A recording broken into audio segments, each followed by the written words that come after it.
एक भ्रम हमारे सामने रचा गया है कि हिंदू राष्ट्र का निर्माण होगा और हम विश्व शक्तिशाली बनेंगे, हम दोबारा विश्व गुरु बन जाएंगे। विश्व गुरु तुमसे बनेंगे जो बुद्धि के जो है दुश्मन हो।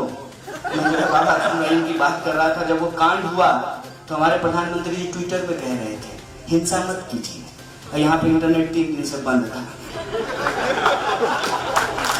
तो ये कैसे विश्व गुरु बनाएंगे?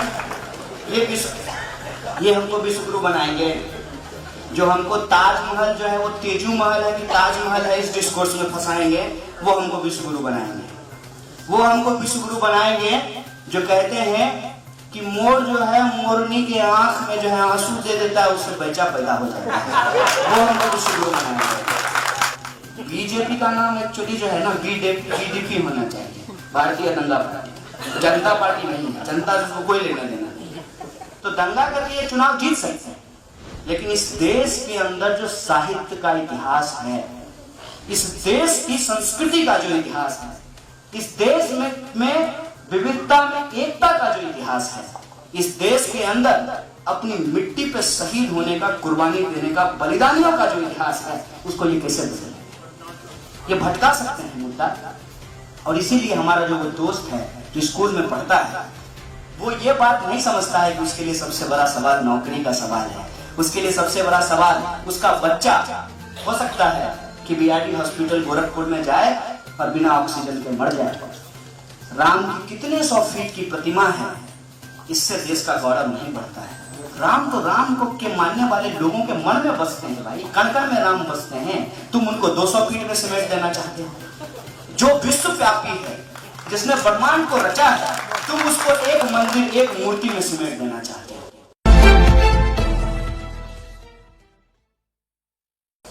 और हमारा जो इतिहास है और उस इतिहास में साहित्य और साहित्यकार की जो भूमिका है, कहीं उस पर नोट की गद्दियों की धूल न जम जाए, ये सवाल आज हमारे सामने है।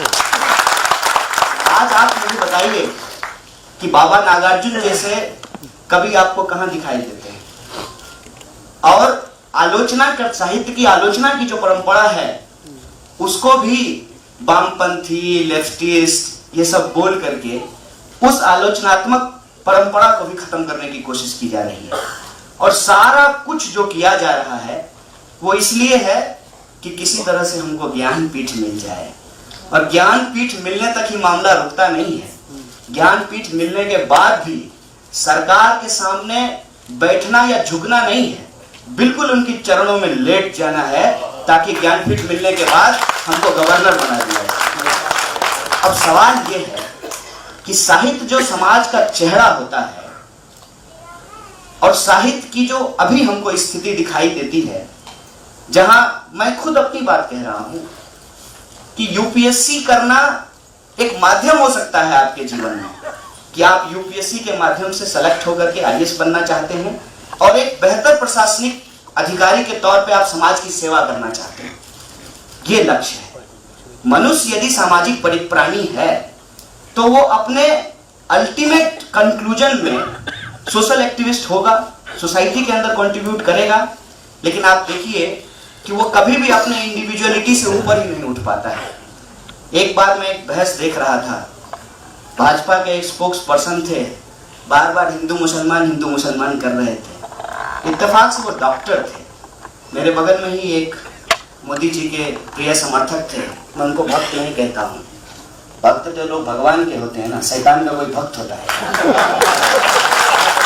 वो जो है वो उसको हमने कहा एक बात बताओ, ये इतना हिंदू मुसलमान कह रहे हैं, ये तो पेशे से डॉक्टर हैं, तो सोसाइटी में इनका कंट्रीब्यूशन क्या होगा कि ये मरीजों का इलाज करेंगे। डॉक्टर होना उसका एक माध्यम है, ट्रेनिंग होना उसका एक माध्यम है कि आपने मेडिकल साइंस की पढ़ाई की है, आप लोगों का इलाज करेंगे।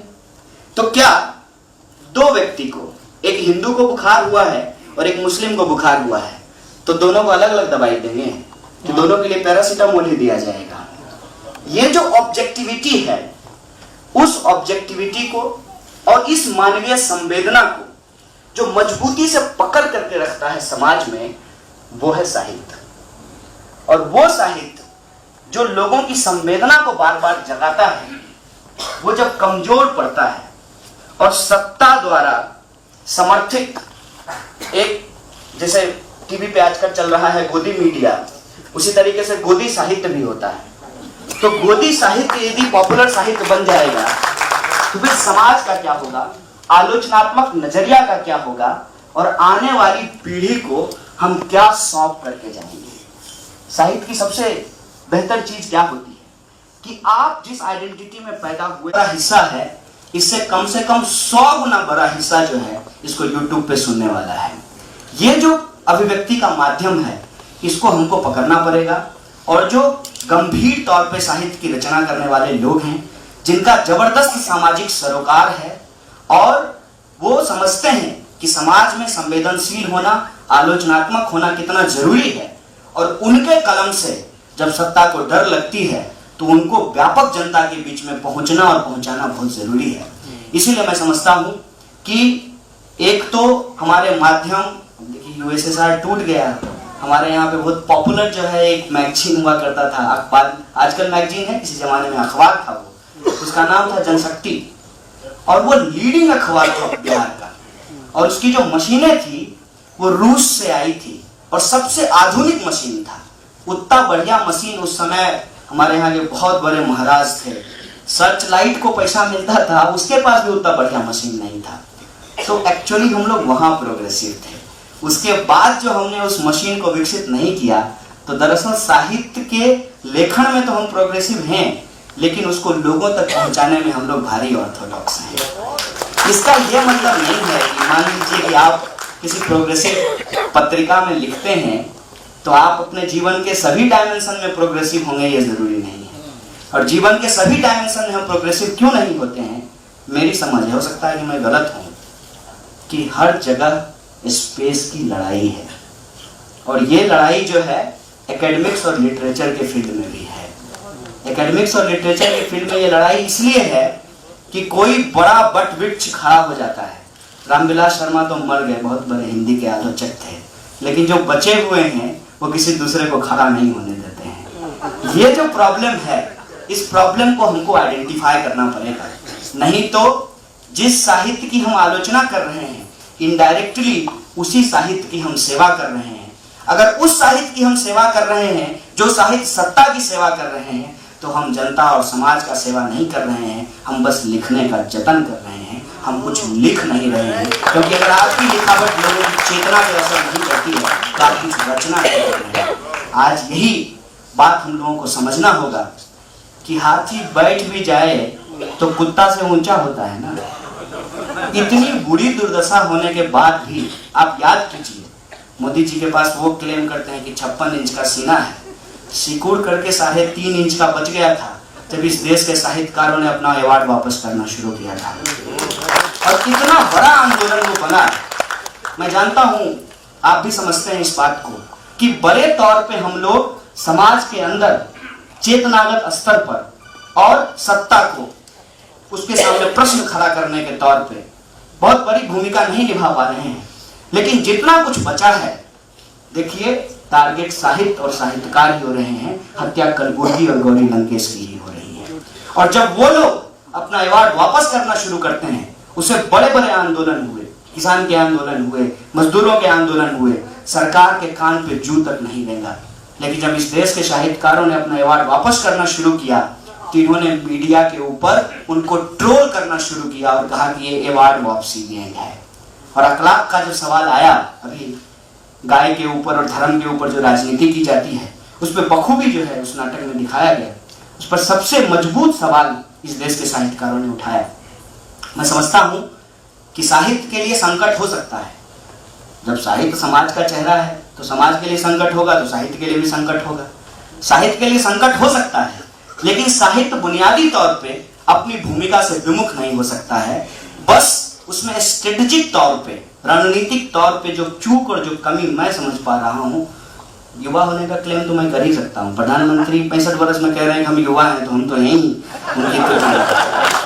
तो युवा होने के नाते मैं ये कहना चाहता हूँ कि एक तो जो गंभीर साहित्य का रचना हो रहा है उसके वितरण पे हम लोगों को ठोस तौर पे ध्यान देना पड़ेगा। और उसको यदि प्रचारित करना है तो प्रचारित करने के लिए कई बार भाषा कितना गंभीर है उससे ज्यादा महत्वपूर्ण हो जाता है कि कंटेंट कितना गंभीर है। अब देखिए देश के प्रधानमंत्री जी को या किसी को भी देख लीजिए, बार बार प्रधानमंत्री जी का एक नाम क्यों लेना, पूरी सत्ता है उनकी, राष्ट्रपति उपराष्ट्रपति सब वही हैं। आज तो कहे हैं कि मैं ही गुजरात हूँ, मैं ही विकास हूँ, कल को कहेंगे कि मैं ही ब्रह्मांड हूँ, मैं ही रचयिता हूँ, मैं ही ईश्वर भी कह सकते हैं। तो उनके पास देखेगा कि कॉन्फिडेंस जबरदस्त है लेकिन कंटेंट नहीं। अल्टीमेटली बात जो है वो तो कंटेंट पे ही जाएगी ना। हम अगर सारा मसला जो है फॉर्म में ही फंसा करके रख देंगे तो कंटेंट तो मिस हो जाएगा। और सोसाइटी के अंदर आज यही हो रहा है कि समाज में बुनियादी तौर पे हमारे लिए सबसे इंपॉर्टेंट क्या है उसको हम पकड़ नहीं पाते। अब देखिए कि मेरे स्कूल में पढ़ने वाले मेरे एक दोस्त ने कहा कि यार राम मंदिर तो बनना चाहिए। हम बोले हाँ क्यों नहीं बनना चाहिए, मंदिर बनना चाहिए, मस्जिद बनना चाहिए, गुरुद्वारा बनना चाहिए।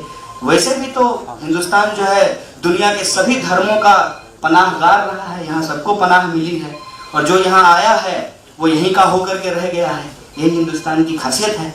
बने मंदिर, इसमें क्या दिक्कत है। बोला नहीं नहीं नहीं, मैं कोई साधारण मंदिर की बात नहीं कर रहा, मैं कह रहा हूँ कि वो जो मस्जिद टूटी है वहां पे मंदिर बनना चाहिए और भव्य बनना चाहिए। बोले तुम्हारे जीवन का सबसे बड़ा सवाल क्या है। स्कूल में जब थे तो हमको पता था कि तुमको जो है एक लड़की पसंद थी और दिन भर साइकिल को लेकर के तुम उसके पीछे ही रहते थे, बस एक बार पलट के देख लिया भैया। तो सबसे बड़ा सवाल उस वक्त तुम्हारे लिए यही था।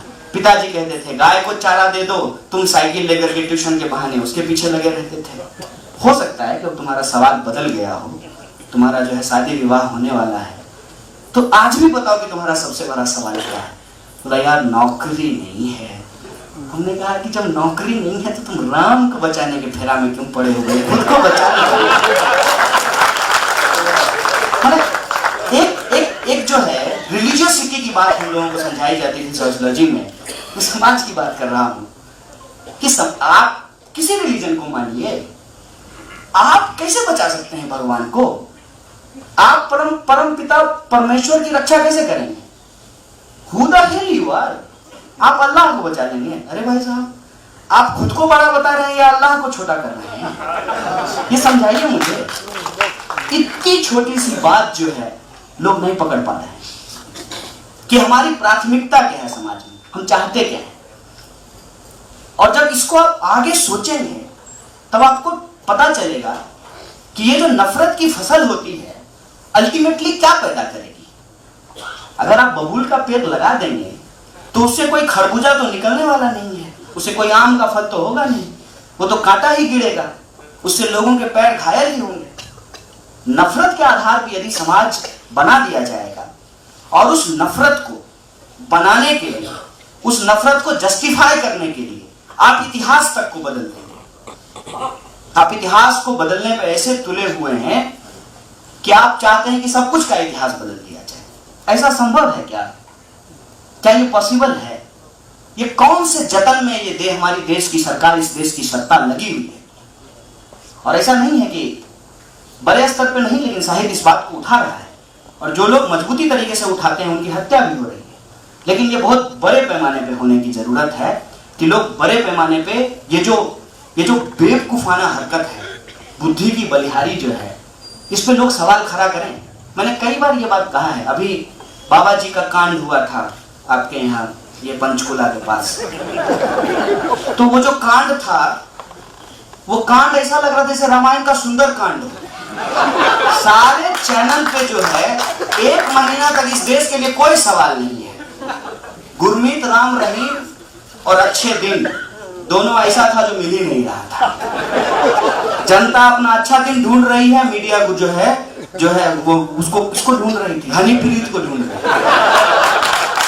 लगा कि कोई मुद्दा ही नहीं है देश में। और पूरा का पूरा हमने कहा आपको कि जब आप उस स्पेस में नहीं होंगे, और आप उस स्पेस में तभी होंगे जब आप दूसरे के लिए स्पेस छोड़ेंगे। फेसबुक पे सबसे बड़ा विमर्श यही था कि हनीप्रीत कहां हो सकती है, मंगल पे होगी, जा ढूंढ के ले आओ। ये सवाल था। और वो जब हुआ था, वो जो पूरी की पूरी प्रक्रिया चल रही थी, तो उस समय आप देखेंगे कि अभी लोगों ने जो है पुलिस पे एक सवाल उठाया। मैं जनरली पुलिस पे सवाल नहीं उठाता, इसलिए नहीं उठाता हूँ कि पुलिस भी तो हमारे आपके बीच का है ना, क्या कर लेगी। आप हम यदि कम्युनल हो गए हैं और कास्टिस्ट हो गए हैं तो पुलिस कैसे नहीं होगी, ये तो सोचने की बात है ना। आप हम यदि अपने स्पेस पे भ्रष्टाचार कर रहे हैं तो पुलिस कैसे नहीं करेगी। उसको भी तो अपनी पत्नी के लिए लिपस्टिक खरीद के लाना है, उसको भी तो अपने बच्चे का एडमिशन कराना है। आपका चोरी जस्टिफाइड है, उसका चोरी जस्टिफाइड नहीं है। और उसमें भी आप क्या करते हैं, आप लोअर स्ट्रेटा के भ्रष्टाचार पे बात करते हैं। अपर स्ट्रेटा का जो भ्रष्टाचार है उसमें कोई सवाल ही नहीं होता है। और मेरे शिक्षक हैं उनको बार बार समझाते हैं, बेटा भ्रष्टाचार की कोई नीति नहीं होती है, नीतियों में भ्रष्टाचार होता है। ये क्या भ्रष्टाचार है? नौकरी लेने के लिए 15 लाख रुपया जब घूस दिया जाएगा गृह मंत्री को, तो सिग्नल पे खड़ा होकर के वो क्यों नहीं आपसे चालान काटेगा, और चालान का पैसा क्यों नहीं अपने पॉकेट में रख लेगा, मुझे बताइए। तो जस्टिफाइड है ना। बच्चा पैदा नहीं हुआ है कि उसके नस में जो है भ्रष्टाचार डाल दिया गया है। क्या कहा जाता है, सरकारी नौकरी ले लो। क्यों? क्योंकि कामचोर बनना, काम मत करना। और क्या करना, टेबल के ऊपर से भी लेना और टेबल के नीचे से भी लेना। हमारे यहाँ तो दहेज इस बात से तय होता है। अभी हम पीएचडी कर रहे हैं, हमारा कोई रेट ही नहीं होता। कोई अगर पुलिस में है उसका जबरदस्त रेट है। क्यों? अगर मान लीजिए उसका जो है मिनिमम, वो क्या बोलते हैं उसको, बेसिक सैलरी 5000 है, तो लगभग 1 लाख कमाएगा। ये लोग 5000 से नहीं उसका आकलन करते हैं, उसको 1 लाख से उसका आकलन करते हैं। ये सच्चाई है। तो जिस पे बोल सकते हैं उस पे बोल सकते हैं। यह नाटक बहुत अच्छा किया, मैंने देखा कि उसमें कम से कम, पता नहीं उस टोपी को गांधी टोपी लोग क्यों कहते हैं, वो नेहरू जी वैसा टोपी लगाते थे। तो कभी भी नेता पे अगर कोई सवाल होगा तो नेहरू टोपी लगा दिया गया। मैं पहली बार देखा हूं कि एक ऐसा नेता है जो भगवा पहना हुआ है। ऐसा नेता आजकल नहीं दिखाया जाता है, बहुत सामान्य से नहीं दिखाया जाता था। और ऐसा नहीं है आप कहेंगे कि ये प्रोग्रेसिव लेफ्टिस्ट जो है थिएटर ग्रुप है इसलिए ऐसा दिखाया। मैं गया था इंदौर में इसी तरीके का ग्रुप था, लेकिन वो भी जब नेता बना रहा था तो उसको गांधी टोपी पहना दिया था। अब नेताओं के ऊपर भी देख लीजिए। मैं नेताओं को डिफेंड नहीं कर रहा हूं, सोसाइटी के स्ट्रक्चर को समझने की कोशिश कर रहा हूं। और ये मैंने इतिहास से समझा है, ये मैंने साहित्य से समझा है। जब आप महाभोज पढ़ेंगे आपको पता चलेगा कि रूलिंग क्लास का गठजोड़ क्या होता है। जब आप गोदान पढ़ेंगे तब आपको पता चलेगा कि रूलिंग क्लास का गठजोड़ क्या होता है। उसी में मैंने पीत पत्रकारिता शब्द जो है वो पढ़ी थी, वो प्रेमचंद के द्वारा लिखी गई है कि पत्रकार जो है कैसे नेता के का जो है इमेज बिल्डिंग करते हैं, और कैसे जो फैक्ट्री का मालिक है और जो एक कवि जी हैं वो साथ में शिकार करने के लिए जाते हैं। ये जो गठजोड़ है वो सत्ता का गठजोड़, हमने साहित्य से ही सीखा है, इसलिए उस गठजोड़ की सबको समझने की कोशिश कर रहा हूं। अभी जोर जोर से भाजपा बोली कि जो है कांग्रेस भ्रष्ट है, कांग्रेस भ्रष्ट है। हम नहीं जानते इसमें कितनी सच्चाई है, वो काम सीबीआई का है। मेरा बार बार यही सवाल होता है कि जिसका जो काम है उसको वो काम करने दीजिए। संबित पात्रा यदि एमबीबीएस हैं, डॉक्टर हैं, तो उनको इस बात की एक एक्सपर्टीज कहां से आ गई कि गाय का गोबर जो होता है वो कोहिनूर हीरा होता है। ये आप कौन सा साइंस का शोध करके आएंगे, जरा हमको समझाइए। आप अपने फील्ड में बात कीजिए। आप दूसरे, मैंने कहा आते ही मुझे पता ही नहीं है, मैं साहित्य के बारे में क्या बोलूं, मैं साहित्यकार नहीं हूं। लेकिन साहित्य को मैं कितना समझता हूं, समाज के साथ उसका क्या सरोकार है, राजनीति में उसकी क्या भूमिका है, इतनी बात जो मैं एक सिटीजन होने के नाते समझता हूं आपसे शेयर कर रहा हूं। और राजनीति की बात हो रही है, नेता की बात हो रही है। पहली बात तो राजनीति किसी भी सूरत में कैरियर नहीं हो सकता है। राजनीति एक सरोकार है। आप यदि साहित्यकार हैं तो आपका राजनीतिक सरोकार होना चाहिए। आप यदि पत्रकार हैं तो आपका जो है राजनीतिक सरोकार होना चाहिए। आप यदि किसान हैं तो आपका राजनीतिक सरोकार होना चाहिए। आप यदि रंगकर्मी हैं तो आपका राजनीतिक सरोकार होना चाहिए। आप पुलिसकर्मी हैं तो आपका राजनीतिक सरोकार होना चाहिए। यह सरोकार का मसला है, क्योंकि राजनीति समाज से अलग नहीं हो सकता है। और हम उसी समाज में रहते हैं। और मनुष्य होने का अंतिम लक्ष्य यही है कि खुद की मुक्ति और समाज की मुक्ति। हम खुद की मुक्ति और समाज की मुक्ति की यदि बात करते हैं तो अपने प्रोफेशन को ईमानदारी पूर्वक करें, और इस ईमानदारी पूर्वक अपने कार्य को करते हुए हम सामाजिक और राजनीतिक सरोकार रखें। और उसमें जो है नेता होना भी एक प्रोफेशन नहीं हो सकता है। नेता होना एक जिम्मेवारी हो सकती है, एक दायित्व हो सकता है। घर में मेरी माँ खाना बनाती है तो एक जिम्मेवारी, एक दायित्व है। क्या उस सारी रोटियों पे उसका एक अधिकार होता है कि परिवार के सारे लोगों के लिए खाना बनाया जाता है और सरोकार ही यही होता है कि ये रोटियां सबको परोसी जाएंगी। राजनीति को कैरियर किसने बनाया? राजनीति को कैरियर इस देश की जो पूंजीवादी सत्ता है उसने राजनीति को कैरियर बनाया। और इसीलिए आप देखेंगे कि सारा का सारा ठीकरा जो है वो नेताओं पर डाल दिया जाता है और ये समझते हैं कि हम बहुत होशियार हैं। होशियार नेता पैदा होना इस देश में बंद हो गए। इसलिए बंद हो गए क्योंकि नेता पैदा नहीं होते हैं, सामाजिक संघर्षों में तैयार होते हैं। नेता पेट से कोई पैदा नहीं होता है। और जब सामाजिक संघर्ष नहीं है, जब साहित्यिक विमर्श नहीं है, जब समाज के अंदर कोई चेतनागत आंदोलन नहीं है, तब नेता कैसे पैदा होगा? एक प्रोफेशन पैदा होगा, एक पद पैदा होगा जिस पद को ये सत्ता खरीद लेगी और ये बेवकूफ की तरह उसमें फंस जाएंगे। यही सुखराम साहब है ना, पहला दूरसंचार घोटाला हुआ था, भाजपा बहुत 2G 3G जीजाजी कर रही थी, आज उन्हीं के परिवार को शामिल करा रही है ना। यही रीता बहुगुणा जोशी है ना, जिनके ऊपर भ्रष्टाचार का आरोप लगा, उनके भाई पे भ्रष्टाचार का आरोप लगा और ये भाजपा क्या क्या नहीं उनके बारे में बोली। आज जो है भाजपा सरकार में मंत्री हैं। यही नारायण राणे साहब है ना महाराष्ट्र के, इन्हीं के ऊपर जो है भ्रष्टाचार का आरोप है, उन्हीं को भाजपा मंत्री बना रही है। आखिर इस पूरे खेल में ये तो कठपुतली हैं, डोर किसके हाथ में है? वही जो लोग जो इस देश की सत्ता को सही मायने में कंट्रोल करते हैं, अपनी कठपुतली बदल देते हैं, अपना डोर बदल देते हैं। इस बार चंदा इस नेता को देते हैं, जब इनसे मन भर जाता है तो चंदा उस नेता को देते हैं। पुलिस क्या करेगी? पुलिस, नेता और हमारे जैसे नौजवान विद्यार्थी। हरिशंकर परसाई बहुत अच्छी बात बोले हैं इसमें।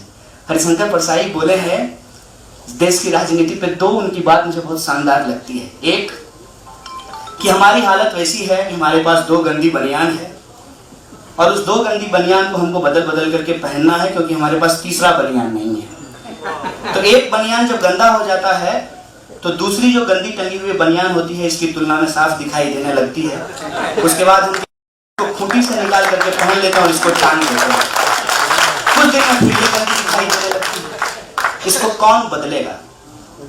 इसको साहित्यकार बदलेगा, इसको आंदोलनकारी बदलेगा कि उसकी कलम से जितना डर अटल बिहारी वाजपेयी को लगा उतना माननीय मनमोहन सिंह जी को लगेगा और उतना ही डर तथा कथित 56 इंच के जो साहब हैं उनको भी लगेगा, मोदी जी को लगेगा। ये साहित्य की भूमिका है। और हम जो समाज का स्ट्रक्चर है उसके अंदर सत्ता जिस तरीके से ऑपरेट होती है उसमें देखते हैं तो क्या समझ में आता है? बाकायदा इन्वेस्टमेंट है भैया। जैसे 15 लाख नौकरी दे करके जो है आप पुलिस की नौकरी ले लीजिए रुपया दे करके और बाद में जो है पैसा वसूल लीजिए, उसी तरीके से राजनीति में हो रही है। नेता के ऊपर कोई बिजनेसमैन पैसा लगाता है, कहता है भैया 1 करोड़ तुम्हारे चुनाव का खर्चा है, 1 करोड़ हमने तुमको दिया और तुमसे 100 करोड़ कमाएंगे। ये जो पूरा का पूरा एक भ्रम हमारे सामने रचा गया है कि हिंदू राष्ट्र का निर्माण होगा और हम विश्व शक्तिशाली बनेंगे, हम दोबारा विश्व गुरु बन जाएंगे। विश्व गुरु तुमसे बनेंगे जो बुद्धि के जो है दुश्मन हो। मैं बाबा रहीम की बात कर रहा था, जब वो कांड हुआ तो हमारे प्रधानमंत्री जी ट्विटर पे कह रहे थे हिंसा मत कीजिए, और यहाँ पे इंटरनेट 3 दिन से बंद था। तो ये कैसे विश्व गुरु बनाएंगे? ये हमको विश्व गुरु बनाएंगे जो हमको ताजमहल जो है वो तेजू महल है कि ताजमहल है इस डिस्कोर्स में फंसाएंगे, वो हमको विश्व गुरु बनाएंगे।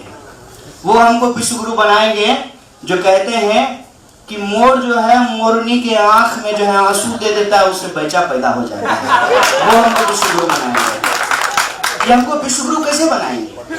ये हमको विश्व गुरु नहीं बना सकते हैं। और रही बात हिंदू धर्म की, तो ये हिंदू धर्म को जानते ही नहीं है, इनको पता ही नहीं है। कॉन्स्टिट्यूशन भी अगर ठीक से पढ़ लेते ना तो इनको पता चलता कि हिंदू धर्म का डिफिनेशन क्या लिखा हुआ है। हिंदू धर्म कोई आरएसएस है जो 1925 में बना है? हिंदू धर्म इस देश की विरासत से जुड़ी हुई चीज है। और जैसे हम जवान होते हैं, अपने अनुभवों से, एवोल्यूशन के प्रोसेस से हम अपने जीवन में आगे बढ़ते हैं, उसी तरीके से धर्म भी अपने एवोल्यूशन के प्रोसेस से आगे बढ़ता है। और इस बात को वो लोग को भी समझना पड़ेगा जो इस खेल में फंस जाते हैं। मैं इनको धर्म के मसले पे कभी रिस्पॉन्ड नहीं करता हूँ, क्योंकि हमको पता है कि इनको रिस्पॉन्ड करने से क्या फायदा है। हमारे यहाँ कहा जाता है कि कीचड़ पर ढेला मत फेंको, वो वापस आके को पड़ेगा। इनसे जो है आप धर्म के अखाड़े में लड़ेंगे तो ये हमेशा जीत जाएंगे।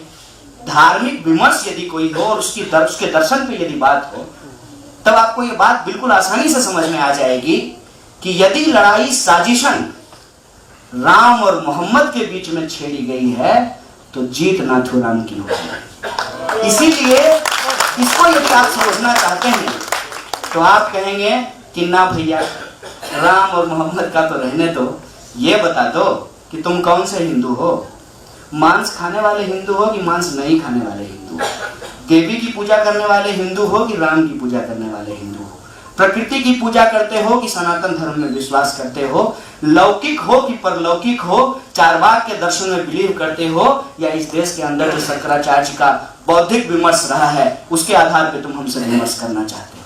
इतना डाइवर्स है ये देश कि इनको लगता है कि चीजों को भटका करके ये जो है सत्ता पे काबिज हो गए हैं। ये दंगा एक्सपर्ट है। ये बीजेपी का नाम एक्चुअली जो है ना बीडीपी होना चाहिए, भारतीय दंगा पार्टी, जनता पार्टी नहीं है। जनता से कोई लेना देना नहीं है। तो दंगा करके ये चुनाव जीत सकते हैं, लेकिन इस देश के अंदर जो साहित्य का इतिहास है, इस देश की संस्कृति का जो इतिहास है, इस देश में विविधता में एकता का जो इतिहास है, इस देश के अंदर अपनी मिट्टी पे शहीद होने का, कुर्बानी देने का, बलिदानियों का जो इतिहास है, उसको ये कैसे बदलेंगे? ये भटका सकते हैं मुद्दा। और इसीलिए हमारा जो वो दोस्त है जो स्कूल में पढ़ता है, वो ये बात नहीं समझता है कि उसके लिए सबसे बड़ा सवाल नौकरी का सवाल है। उसके लिए सबसे बड़ा सवाल उसका बच्चा हो सकता है कि बीआरटी हॉस्पिटल गोरखपुर में जाए और बिना ऑक्सीजन के मर जाए। राम की कितने 100 फीट की प्रतिमा है, इससे देश का गौरव नहीं बढ़ता है। राम तो राम को के मानने वाले लोगों के मन में बसते हैं भाई, कण कण में राम बसते हैं। तुम उनको 200 फीट में समेट देना चाहते हो। जो विश्वव्यापी है, जिसने ब्रह्मांड को रचा है, तुम उसको एक मंदिर, एक मूर्ति में समेट देना चाहते हो। तुम एक्चुअली धर्म को समझते नहीं हो, धर्म के विरोधी है और लोगों की संवेदना को खंगाल करके अपना जो है राजनीति का उल्लू सीधा कर लेना चाहता हो। इसीलिए ये जो सत्ता जो नफरत पे आधारित है, ये जो सत्ता जो विभाजन पे आधारित है, इस सत्ता से सीधे तौर पे सामाजिक आंदोलन के रूप में कोई अगर लड़ाई लड़ सकता है तो इस देश के संवेदनशील लोग हैं, उनको साहित्य रचना करनी होगी। और साहित्य रचना का जो आधुनिक माध्यम है, उसके ऊपर जाकर के अपनी दबिश को बढ़ानी होगी, अपनी भूमिका को बढ़ानी होगी और उस स्पेस को उनको ऑक्युपाई करना पड़ेगा। वरना लोग भारत माता की जय बोल करके वह महाबहन की गालियां निकालते रहेंगे। इन्हीं शब्दों के साथ आप तमाम लोगों का बहुत बहुत शुक्रिया।